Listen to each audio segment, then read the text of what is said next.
صدیق رضی الله عنه چې روانو او پیغمبر علیه الصلاۃ والسلام ورسره د هجرت په موقع باندې نو چې چا به تاسو کو دا څوک نه لګا و دې ما ته لار خي نو د ابوبکر صدیق رضی الله عنه زین داغه سوچ دا چې د ما ته د آخرت لار خي بل کس وې دا ډول ملګری نه دا یو د رهبر دی دیو ته سکه دیو ته لار خي او سراقه ابن مالک چې کله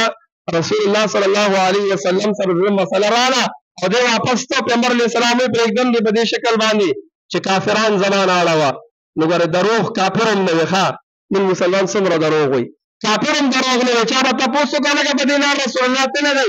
د بوینه دا ما کتلې ده دا به نه چلته وو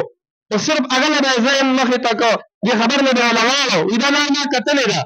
اوس د تپته چې هغه ته دا به نه چشته یا نشته دا ما کتلې ده نو کوشش به دا کوو چې هر موقع راځي زمون کو فیصله راځي کو گواهی راځي چې من په خپل سترګو سړي دي دا غوایو هغه خبره باندې یو چې هغه په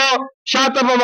بل شانتي وي موږ په مخه تبل شان دراړو او هغه ځین بدلو چې دا داسې وا او بعض خو دومره دروغجن وي چې هغه په مین کې خبره بدلي اوس ستاسو محفل ستاسو مخه ته یو خبره وکي او درې نه دي زنه ته بس ولا خپل خبره بدل کړی وي سار به یو سوي ما خام به بل سوي سبا به بل سوي ولې دا الله خپل آخرت برباد کو په خپل ژوند باندې سوچو کو خپل آخرت ځان له جوړ کو